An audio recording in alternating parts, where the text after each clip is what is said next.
जय भवानी, जय माताजी। સૌથી પહેલા તો એક દીકરી તરીકે આજે સભા છે મારી સામે એના ઓવારણા લઉં છું અને માં ભગવતીને એવી પ્રાર્થના કરું કે આપણો જે આ સંપ છે, મારો સમાજ જે અહીંયા એકઠો થયો છે, એને કોઈની નજર ન લાગે।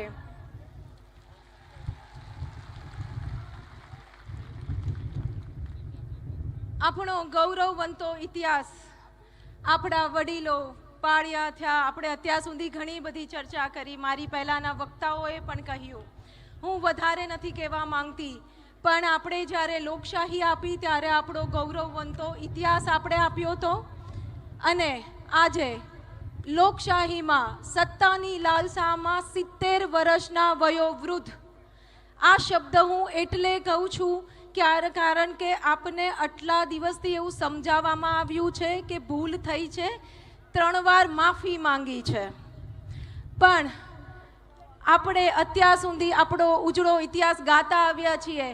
અમારી છેલ્લે જ્યારે સંકલન સમિતિની જામનગર મીટિંગ થઈ ત્યારે કદાચ મારા મોઢે એમ જ શબ્દો બોલાઈ ગયા હતા કે ક્યાં સુધી આપણા દીકરાને આપણે મહારાણા પ્રતાપની વાતો કરશું, ક્યાં સુધી શિવાજીની વાતો કરશું, ક્યાં સુધી રાણી લક્ષ્મીબાઈની વાતો કરશું, જીજાબાઈની વાતો કરશું। મારીને તમારી અંદર કોઈક રાણો ઊભો થાય, મારીને તમારી અંદર કોઈ લક્ષ્મીબાઈ ઊભી થાય અને આજે આ સમય છે આપણો ગૌરવવંતો ઇતિહાસની રક્ષા કરવાના। ત્યારે મારી સામે અહીંયા હજારો રાણા બેઠા છે, મારી સામે અહીંયા હજારો લક્ષ્મીબાઈ બેઠી છે, એને હું વધાવું છું અને આવકારું છું। આપ જોઈ રહ્યા હશો કે આટલા દિવસની આપણી જે આ લડાઈ છે એમાં સંકલન સમિતિના આપણા વડાઓ જે કોઈ એક રણનીતિ સાથે, એક અનુશાસન સાથે આપણને જે આદેશ કરી રહ્યા હતા એને આપણે સૌ આપણી સંસ્કાર અને મર્યાદા સાથે લોકશાહીમાં લડત આપી રહ્યા હતા। હું આપને અહીં નોંધ લેવા માંગુ છું કે મારી બહેનોએ, વડીલોએ મને કીધું અને મારા પ્રમુખ તરીકેના મારી બહુ નાની ઉંમર છે, હું આપને એ પણ કહું કે અમારી સંકલન સમિતિમાં સૌથી નાની ઉંમરની સંસ્થાની પ્રમુખ છું અને હું સંકલન સમિતિની આખી ગુજરાત રાજ્યની પ્રમુખ છું।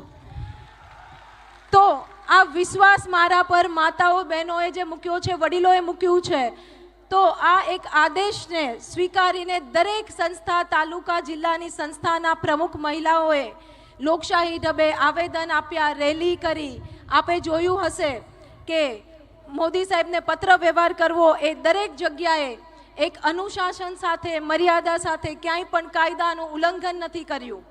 તો હું આપના માધ્યમથી અહીંયા તંત્રને પણ કહેવા જાઉં છું કે 2 દિવસ પહેલાંનું મેં જામનગરનું ચિત્ર જે જોયું ત્યારે મારું 2 મિનિટ માટે મને એટલું એમ થઈ ગયું કે આ હાલત હોય।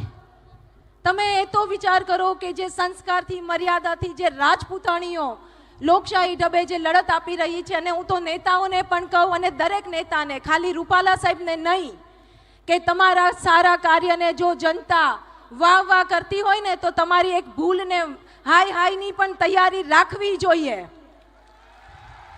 તો આ લોકશાહીમાં જ્યારે બહેનો વિરોધમાં ગયા ત્યારે એમની સાથે એક ગેરવર્તણૂક કરવામાં આવી અને એ હું આપના માધ્યમથી વખોડી કાઢું છું અને કહું છું કે આજ પછી મારી ક્ષત્રિયાણીના એક બહેનનો છેડો પણ જો પર પુરુષે અડ્યો તો મારો અહીંયા દરેક રાણો બેઠો છે, પછી તમે એને નહીં રોકી શકો।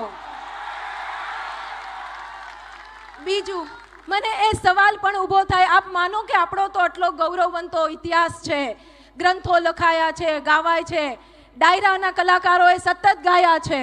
બીજી એક રિક્વેસ્ટ પણ આપ સૌને કહું છું, ભલે કડક શબ્દો લાગે, ખરાબ શબ્દો લાગે, આપના અંગત સ્વભાવ, પરિવારના સંબંધો હશે, પણ હવે ક્યાં પૈસો ઉડાડવો અને ક્યાં નહીં તમને ખબર હોવી જોઈએ।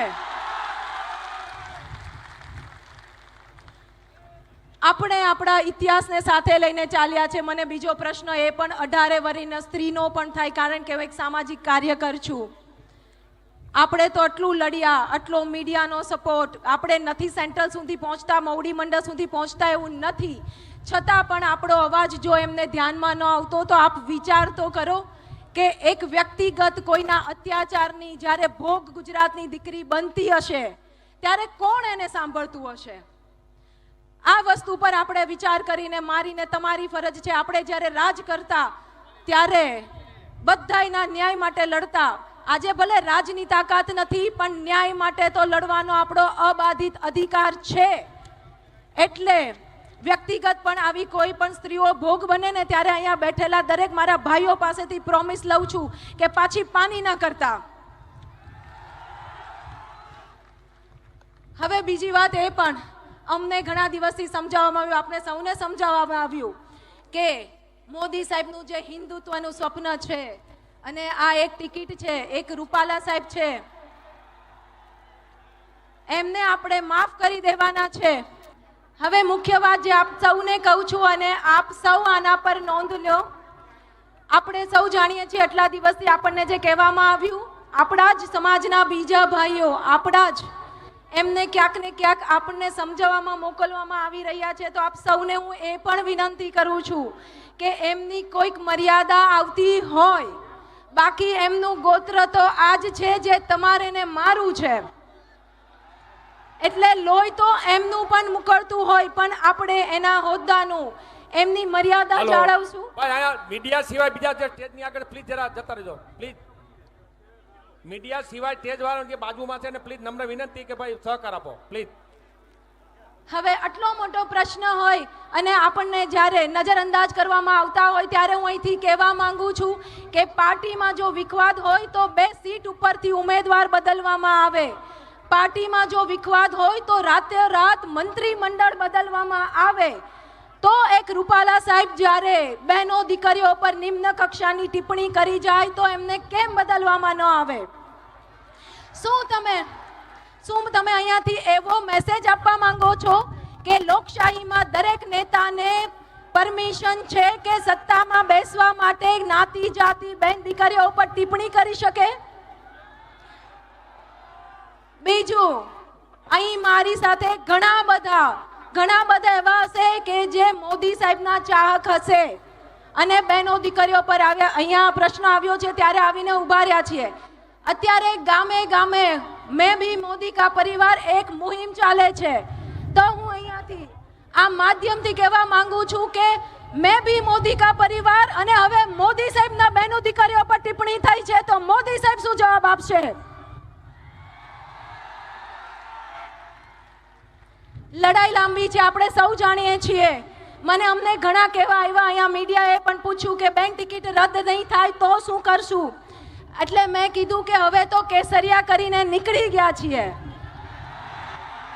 પરિણામ જે પણ આવે પણ લડી લેવાની તૈયારીમાં છીએ.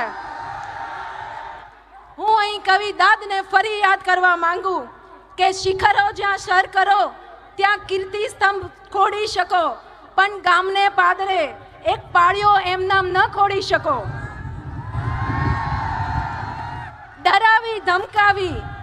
ડરાવી ધમકાવી ઇન્સાનના 2 હાથ જોડાવી શકો, પણ પહેલા કેસરીના 2 પંજાને એમ ના જોડાવી શકો.